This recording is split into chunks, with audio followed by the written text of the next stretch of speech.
We're up the Red Together program, bringing death certificate, bring our four iconic death having passed away last weekend.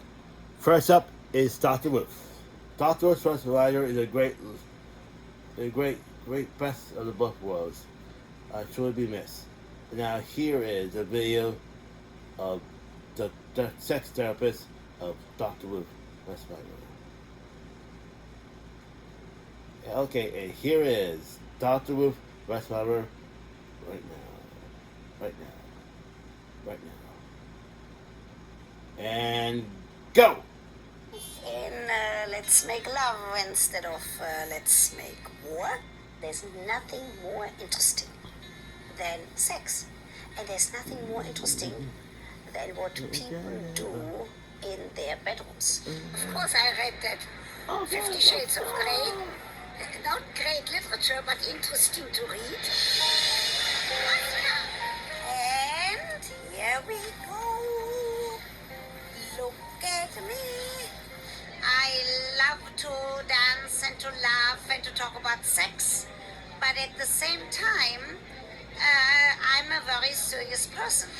Dr. Ruth Wertheimer was the charming German-American sex therapist who revolutionized the way we talk about intimacy. What we can show is that sex is good. This is my philosophy. Anything that two consenting adults do in the privacy of their bedroom, kitchen, beach, wherever they are, is okay. I always say that sex takes place up here, not between the waist and the knees. She first stepped into the spotlight in the 80s when she took her popular radio call-in show to TV. That's where she invited celebrity guests to open up about their romantic lives. Wouldn't your parents love you to be married? Stop with the marriage! Stop hocking me! Dr. Ruth, do you think that sex is something that can be discussed on radio? Yes, absolutely. Not only do I think it can be discussed, I think that it has to be discussed, because one of the things that I certainly believe in is that what we need, not only in this country, across the world, we need some sexual literacy. I think it is a catastrophe when a society like ours condones and accepts violence on their television screens, but says about sexual touching or sexual arousal or sexual encounters, oh no, we should not show that. Her journey began decades earlier in 1928 when she was born in Germany, merely 5 years before Adolf Hitler was appointed chancellor. I grew up without parents. I grew up in an orphanage. I lost my parents at the age of 10. They were killed in Auschwitz. At the age of 10 and a half, that I came out of Nazi Germany to be in Switzerland. Otherwise, I would not be alive. I wouldn't be here. I always had a lust for life. And if you want to talk in psychoanalytical terms, how come I can have that despite the fact that I had a rather tragic childhood? I think part of it has to do that I did get a very good foundation in my early years. So having had that good foundation, I could then build on it. Every time it's a little difficult to see the pictures of my parents, but then I right away show the pictures of my 4 grandchildren, and right away it says, Hitler lost and I won. Something in my life and in my background and in my characteristics knows how to make the best of an opportunity. Working very hard, but making the best. Dr. Ruth definitely made the best of her fame, using her platform to advocate for sexual literacy and AIDS research. I believe everybody has an obligation to do something for others, especially when you are so fortunate like myself. You have to have the courage to stand up, even if you're only 4'7". Small but mighty, Dr. Ruth remained courageous throughout her prolific career, but she always kept sight of what was most important, family. I'm with my husband for once. I permitted my husband to come along. My marriage was 40 years with Manfred Wertheimer, who passed away a few years ago. I've decided that at the age of 90, instead of walking with a cane, I take good-looking guys and I hold their hands and I let them walk me. So, on a serious note, I'm very fortunate. I'm healthy. Turn down. I can talk, and Turn down. I'm very busy. Turn Fortunately, I have a lot of good friends. Stop with I it. have a daughter Stop with with a it. family. I have a son with a family. This country, I Stop love with this it. country.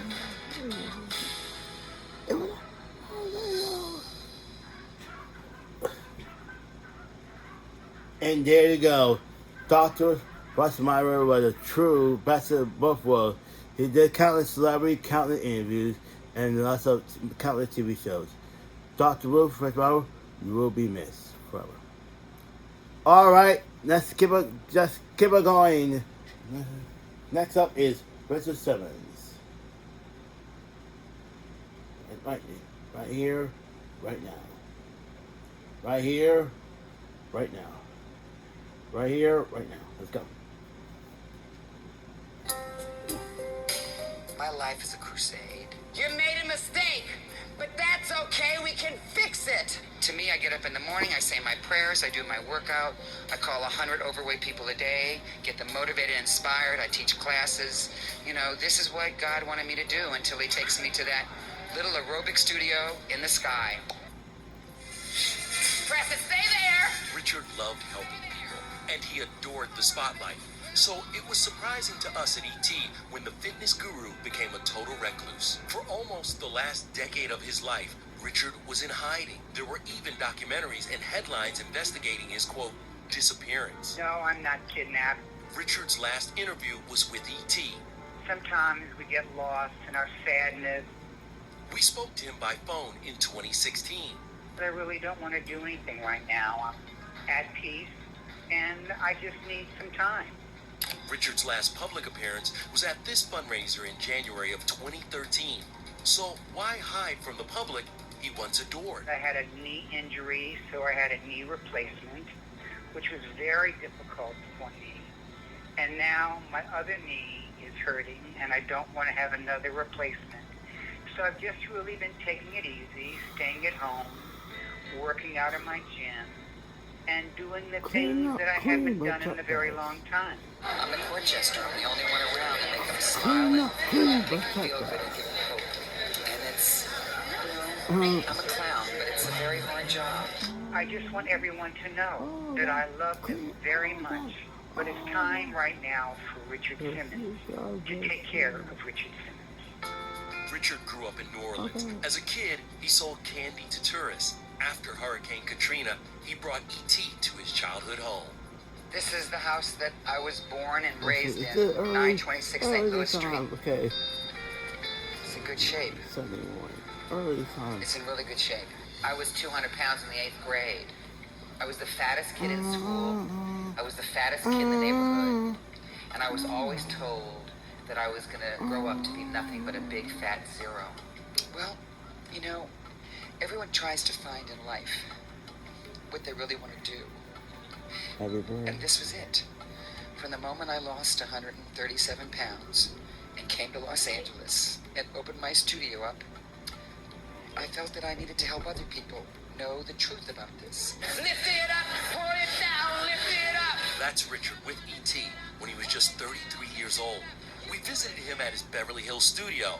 It was called Simmons, and for Richard's fans, it was like home. Mr. Richard Simmons! The fitness guru, who was reportedly worth $20 million, hosted several daytime shows. He also launched the groundbreaking Sweatin' to the Oldies series. I've saved a spot just for you. The high-energy Aaron workout on videos Towers. reportedly grossed more than Aaron $200 on million. Towers. Aaron. It's estimated Richard made $160 million more from sales on his popular weight loss plan. When I originally put Deal a Meal on TV, it became the hottest 2-minute info commercial on television. I just say, number 1, love yourself. Number 2, watch your portions. And number 3, move every day. And that's what I've preached all these years. And it's the real true way of getting in shape. As for his private life, Richard kept it quiet and never married or even publicly dated. When I was a waiter 26 years ago, and I had seen this man go through quite a few marriages. And I finally said, why isn't this working for you? He says, Richard, it's very hard to do all all of this and then have a life, a private life. And I couldn't give children, I couldn't give anybody the love that they need because I have so many others to give it to. One more thing. Richard was like family to E.T. He helped judge our holiday potluck, was a special correspondent for Dancing with the Stars, and he was all about living every day to its fullest. We don't get a choice on how we're going to die, but we do get a choice on how we're going to live. I love food. I guess if I had to have that one little thing before I hit those pearly gates, it would certainly be anything fried. There are no scales at the gates of heaven, but just as long as you feel good and healthy, that's all that counts. When I get back, I'll say, you little aerobic muppet, you made people laugh, you made people cry, but you also made people think about their health, and that will bring me much peace.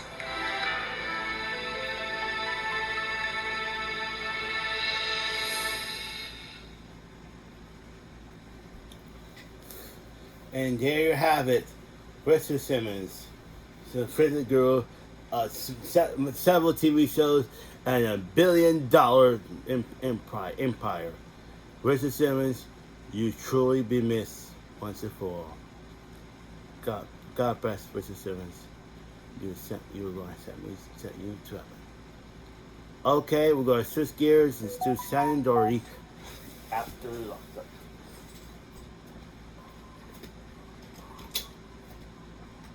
Here you go. Now we're going to do SHANNEN Doherty right now, if we please. Right now, if we please. And go. And go. The worst day was the confirmation that I had cancer.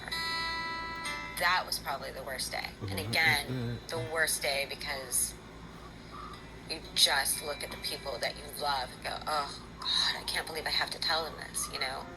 Shannon was emotional when we sat down with her in 2016. It was after her breast cancer diagnosis, and she was open about everything. All of it. The chemo, the headscarf she wore because of the hair loss, and the newfound appreciation for every single moment. I'm present and more in the moment than I ever have been in my life. And I'm just thankful and feel blessed that, like, I have today. Shannon felt especially blessed for her friendship with actress Sarah Michelle Gellar. They sat down for an intimate conversation, Sarah serving as E.T.'s special correspondent. What's the most important thing that you want people to know about you? Oh, I'm gonna throw you a curveball right at I mean, yeah, you definitely just threw one right at me. I don't know. I think that, like, that I'm good. I love it when people say, you know, we're praying for you and everything else, but I'm doing better than okay. I'm doing well. Like, I feel strong and healthy and confident and happy. And is that why you chose to share your diagnosis? I mean, the original reason why I chose to share the diagnosis was it was going to come up anyway, and it is my story. So I wanted to come out with it. But since then, the more that I share, I also want people to not hear stage 4 cancer and think of the person that going into hospice and they can't work, and you get written off so quickly. I'm able to work a 16, 18-hour day. Shannon was beloved by her fans. No, I'm not okay. You've turned me into a witch. Charmed. Heather's 90210. Brandon, it's not that bad. Shannon lit up the screen, and in a way, she kind of grew up right in front of us. If it's not fun for me anymore, then I'm getting out of it. This was Shannon's first interview with E.T. back in 1982. She was Thank just you. 11 years old, Goodbye. a child actress who had appeared on Little House on the Prairie. Gonna go swimming? She was a teenager when we talked to her in 1988, a young role model, advising other kids to say no to drugs and alcohol. If I can help one kid, then it'll be all worthwhile. I mean, who wants to be that much out of control? I know in my personal life, I like to be in control of myself at all times. I was raised to be very, very strong and with a lot of morals and a lot of values. I did say no. I think it's all because of the way my parents raised me. I think they did a wonderful job, and I think that they they instilled those values into me. Shannon got her big break that same year as part of a mean girl clique in the 80s cult classic, Heathers. Jealous much? 2 years later, another iconic role, Brenda Walsh on 90210. I think what'll make the show interesting is that they seem to be concentrating on a family that's moving out here. And then they have these other characters that are coming into it that have all the different pressures of everything else. I think that the show can really skyrocket and give the audience something else to look at besides the same old thing that they're watching every Thursday night. It's all about a teamwork. You know, it's all about this group of people that get together and go, we want this show to be a hit. And we're going to work hard and stay together to make it a hit. And I think that's very important. That hard work paid off, and in 90210's second season, the teenage drama became a big hit. We're not one of those typical shows that it's like everything ends on a happy note at the end of the show and everybody's got the perfect life. The show often tackled tough issues. Ironically, on one episode, Shannon's character has a breast cancer scare. So I did the test. I thought that I felt something. Where? Here. There are a few different reasons why you can have bad breath. I have. Where? Here. I'm very big on being a little bit controversial and really getting into issues. And as much as we can get away with, I think that we should. We were picked up for 2 more seasons, and we're all very excited. Shannon was on the show for 4 seasons. She moved on to Charmed, where for 3 years she played the eldest of 3 sisters with magical powers. It's actually been exactly what I expected, which is fun mixed with a lot of hard work. At least my idea is to do the best show possible and put out the best show possible. You could see that work ethic when Shannon first opened up about her cancer battle. She shared her fight as an inspiration to others. I think my message to any of you going through anything similar is to stay strong, have faith, and really lean on the people that love you and support you. And, I don't know, not be afraid to be vulnerable. Then a bright spot. Shannon's cancer was in remission. I stand here to support doctors like him who need more funding for research. I stand here to support every single person who has cancer. And I stand here to also support, the husbands and the family that has to go through it. Because it's not just me and it's not just the people who have cancer, it's the families too that go through it, that it's very hard on. Before her split from photographer Kurt Isworianko, Shannon posted this tribute. He had been a rock for the star, and she told us how he was at home waiting for her after her diagnosis.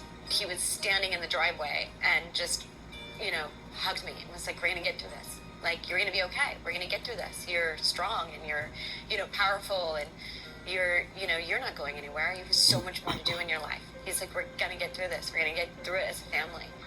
Shannon felt better, started working again, and appeared in Fox's 90210 reboot. I don't think there was any big defining moment where we read it and said, oh, look at what we're doing. It was constantly like on the fly, going forward, and kind of sometimes going, I hope that worked. Shannon said that before filming began, her cancer returned, and now it was at stage 4 and had spread to her lymph nodes and bones. Shannon said she sensed a shift in how people reacted to her. They look at you like you're dead man walking, basically. And that they need to say their goodbyes to you or something. And also, work dries up. I enjoy working, and working gives me just another reason to wake up every morning. It's another reason to, fight to stay alive.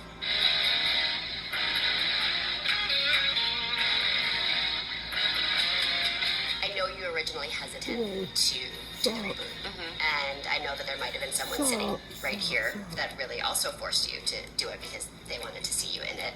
What are your thoughts on just the reboot in general? And you're right, I didn't want to do it. I have my own reasons for not wanting to do it. One of them is I've played the character so many times. Don't you want people to know that we matter? I say we do it. Less is more sometimes. So I was just a little trepidatious, and someone very important to me passed away. You want to come along?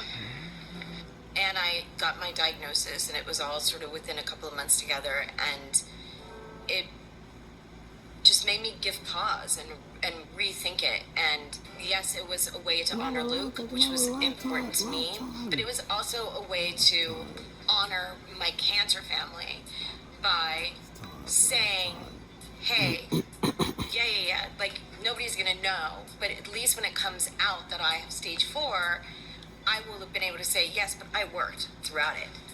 I mean, I do kind of miss this. I was just going to say that. So I had so many friends that were crew members, and everyone kept saying, oh my goodness, Shannon is the most professional. She just, like, these hours were so long. And I was like, yep, that's my girl.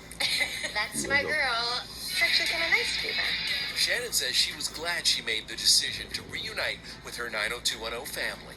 90% of everything that came out of my mouth was improv. None of it was scripted. I can attest to that. Brian and I were, and Ian too, we were all sort of just improving. And to have that freedom that everybody allowed us to have, I can actually say like that was an excellent experience to actually be in a show where you can just sort of improv and be that creative and free. After the bright spot of the reboot, a harsh disappointment, Shannon told fans the cancer had spread to her brain. She shared the diagnosis in an emotional video. That's the hard part, Shannon. The actress had tears in her eyes as she received radiation therapy. Everybody's terminal. It's imperative that you keep on top of things. Open your mouth wide. Shannon was also fitted with this radiation mask, which kept her head still during treatment. I wish I could do it for her. Shannon also filed for divorce from her husband after 11 years of marriage, and another challenge. Shannon said she lost her SAG-AFTRA health insurance. She told E.T. the stigma of her diagnosis prevented her from finding work. You get written off so quickly, even though you're still vital and healthy and happy and wanting to, go out there and work. As somebody with cancer, you want to constantly put it out there that, you're still hireable. Yeah. You're still employable, and that oftentimes for people like myself, it's the work that helps drive us. Through it all, Shannon tried to stay upbeat. On Instagram, she shared this touching cartoon. Charlie Brown tells Snoopy, "We only live once." Snoopy replies, "Wrong. We only die once. We live every day." I'm just thankful and feel blessed that I have today. I think the thing I want to do the most right now is I want to make an impact, and I want to be remembered for something bigger than just me. I'm like one day at a time at this point, and today is a great day. As long as I can look in the mirror and be satisfied with who I am as a person and know that my karma's good and that, I'm a nice person. That's all that's ever been really important to me.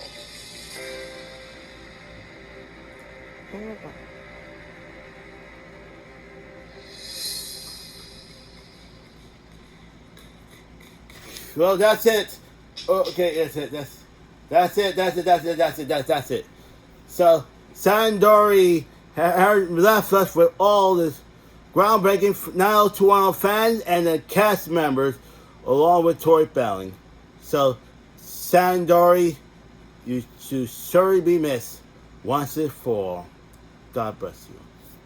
Bye-bye. Bye-bye. Bye-bye. And now let's go to Bob Newhart. Bob is all yours. Bob is all yours. Buddy, I think we have to talk. I'm a very lucky guy because I just kind of internalize what I'm feeling, and somehow it comes out. It shows up on the face. I've never studied it. I've never been to professional acting school. The one and only Mr. Bob Newhart! I guess life begins at 80. Oh, this is my own. I have to get in the wardrobe in a few minutes. If we could kind of speed it up. Yeah, definitely. I just assumed 5-6 years it was going to be over. I never thought it was going to go this far. Bob, you're being childish. I'm not. You are too. I'm not. You are too. It's been a great life. It's just, making people laugh. It's wonderful. I love you, America. And America loved you right back, Bob. In my last interview with the legend, he shared one of his sitcom secrets. I had the lines on the back of a cereal box.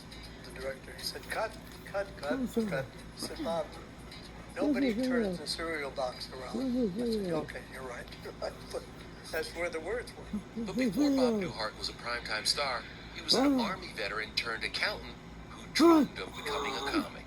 What do you remember about the first time you did stand-up? So I walked out one night and with all the bravado I could summon up. And,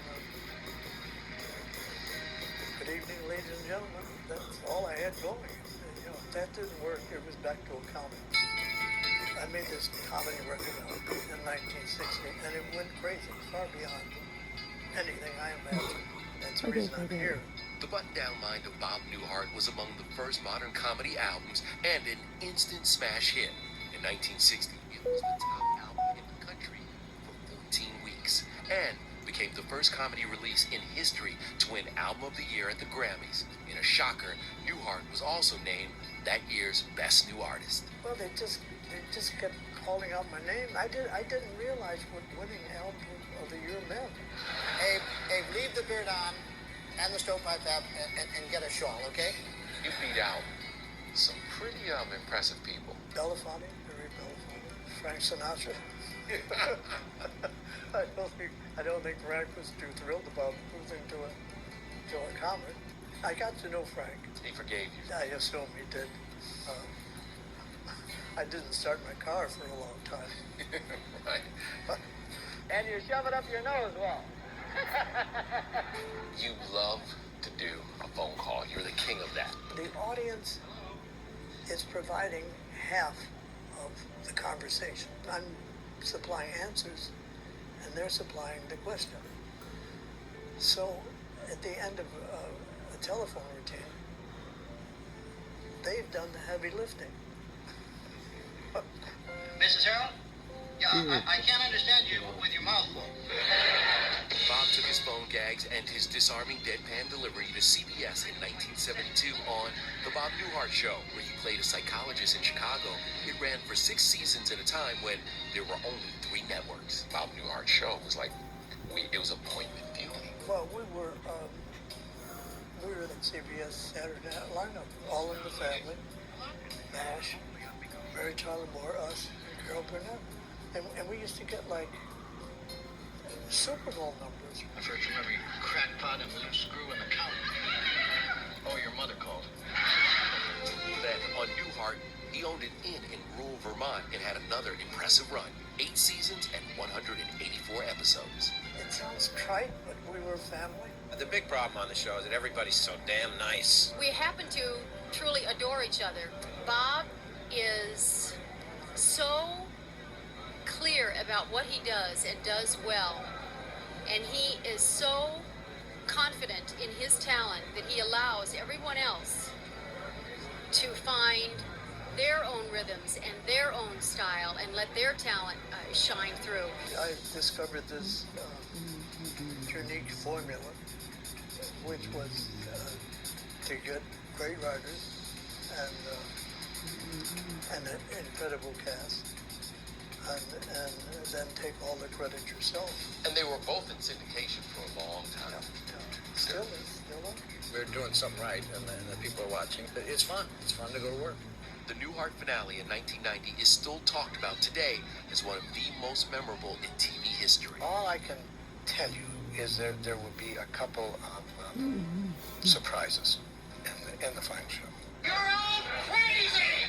Yep, the entire series ended up being a dream, and the audience went wild when, in this final scene, Bob woke up next to Suzanne Plachette, his wife from his first sitcom. My wife's idea. We were at a Christmas party. I said, I think this is going to be the last year. And she said right away, she said, you should end it on a dream sequence. And I said, wow, what a great idea. And Susie was at the Christmas party. We told her. She said, I'll be there in a New York minute. She said, if I'm in Timbuktu, I'll be there. You. We always knew we were forever. How were you able to keep that a secret? The crew didn't know. We actually put out a script to mislead the tabloids, where I get hit in the head and I got to heaven. Nothing made sense in this place. People told me they were alone in a hotel room and they were going, yes, yes, yes, yes, yes. I would rather leave a series a year too early than a year too late. And we're going off for winter. How do you account for the fact that not just once, but twice you have had long-running, successful TV series? America loves me. No, you've accounted for it. I mean, I belong on television. I don't really belong in movies. I tried movies, and they didn't work. Movies did work for you. Well, Elf worked.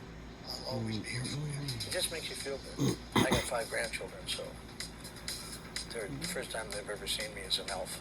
Bob Newhart, he was a pain in the ass. Always bothering me. I'm like, what, Bob? I can't show you how to do everything.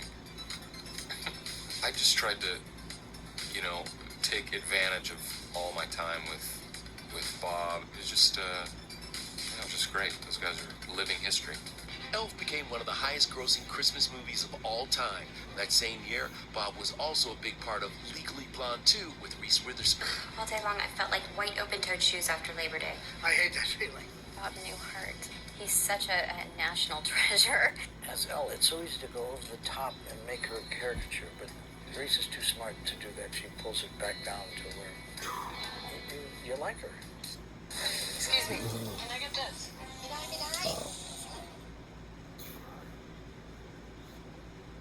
Bob returned to TV to guest star on shows like ER.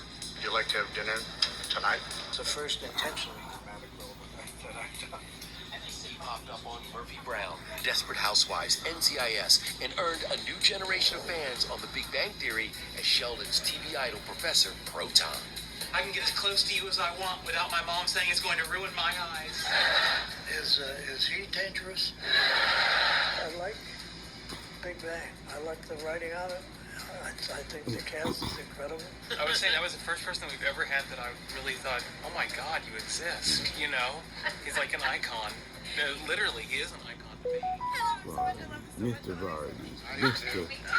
Mr. Vardy. It was one of his final appearances on primetime TV, and after 7 nominations, the role earned him his first Emmy Award in 2013. Bob Newhart! I never got the whole one. The standing ovation, that really threw me. I wasn't prepared for that. It wasn't Mr. Vardy. Bob's lifetime date to the Emmys, his wife of 60 years, Ginny, who died in 2023. How did you meet your wife? Fixed up on a blind date by Buddy Hackett. Buddy Hackett said, he said, Bobby, he said, you're Catholic, right? I said, yeah, buddy, I'm Catholic. Okay, I gotta go for you. She's going with another guy, but I don't think he's wife for her. Oh, it's wonderful. Jenny is the perfect wife. She really is. She just kind of stays in the background and keeps the family going. You can't have a career like Bob has had. I mean, really, a great family, and that's because of Jenny. They married in 1963, the year after they met, and went on to welcome 4 children and 10 grandkids. What's a perfect day for you nowadays? See my kids, the grandkids. Jenny and I, we sit and we watch movies at night. The comedian and his ego get in the way, but she cuts right to the bone. And she's been right time and time again. God, if she sees this, comedians' marriages tend to laugh. There's something about laughter colors. And the length of a marriage. Ours. Jack Benny, George Burns, Don Rickles. For some reason, laughter and marriage, they last. And speaking of the late Don Rickles, he was one of Bob's closest friends. Many considered them Hollywood's real-life odd couple. Oh, you did a little trick. That's wonderful. I mean, are you going to be gentle? I mean, this is your friend. He was until we did this. We were opposites, I came from. I went to college in Chicago. Don graduated high school, but we had a great time together and traveled together. laugh together. We have a great chemistry together. We are completely different, and yet we're very much alike. I tell that to everybody because our values are very similar. Both wives want to do the same thing. Spend, spend, spend. Honey, he said that. I didn't say that. He's worried about his wife. He said the two of you are brothers of the heart. I'm Catholic. Don was religious. We'd celebrate the Jewish holidays. They celebrate Catholic holidays, Christmas, and we do caroling here. You guys lived close to each other. He lived about a block away. I could walk over and get insulted. And look what America did. Made him the biggest thing in the world, and now I just carry his books. Do you consider yourself a legend? They keep telling me. I guess maybe they're right. I don't know. What do you think your fans will remember you for? The stammer. The stammer. How fast were you going when Mr. Adams jumped from the car? When a man comes up to me, he thinks I was in service with him, and when a woman comes up, she thinks I was her first husband. And I don't know if that's the kind of effect I have on people. No, I'm very happy with my life. It all comes down to your family and your friends. And that's what it's all about. And all the other awards don't mean a thing. I have a theory that when it's all over and you go up to heaven and there's God, and he said, "What did you do?" I said, "Well, I made people laugh."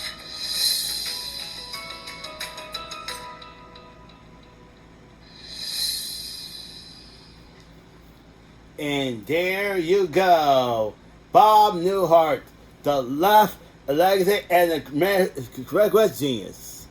Bob Newhart said you truly be happy. You did two sitcoms, 1970s, The Bob Newhart Show, and then in 1980s, it's Newhart. It was Newhart. So, and then after, and in 2013, Bob Newhart won an Emmy for his role of the Big Bang Theory. Way to go, Bob. You're the greatest job ever. Way to go. True love it. So there you go. Once again, Dr. Ruth Wertheimer, Mr. Simmons, Shannon Doherty, and Bob Newhart. All four icons passed away last week. So sad to see how it goes. Let me moment of silence for 10 seconds. Along with here's a 10 bell. Here is a 10 bell salute to 10 bell salute to Dr. Ruth Wertheimer, Richard Simmons, Shannon Doherty, and Bob Newhart. And here is the 10 bell salute to you. With pleasure.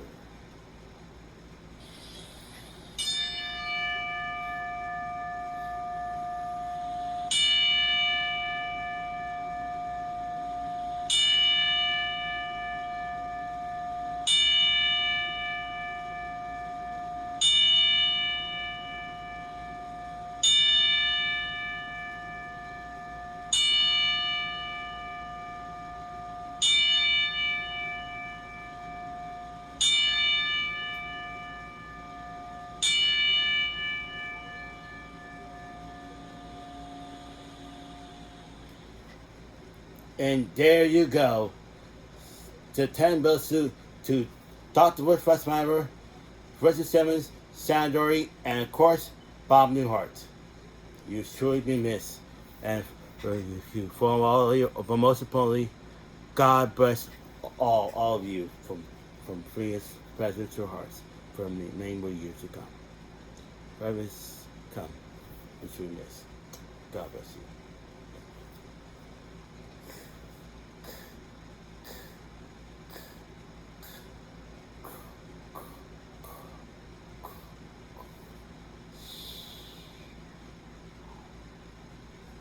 And there you have it. Here are four of the icons have died for the past week. So want to see more stuff? So see more new stuff? Head on over to my YouTube channel to watch the repeats from last year. Watch the repeats some more. Watch the repeats from past, the present, and future. Subscribe to my channel and ring bell notification and send a comment below. This my Alvin A. Hilton Jr. Have a good day. Now we're enjoying our regular programming away promises. Good day. 10, 9, 8, 7, 6, 5, 4, 3, 2, 1, out. May good news be yours.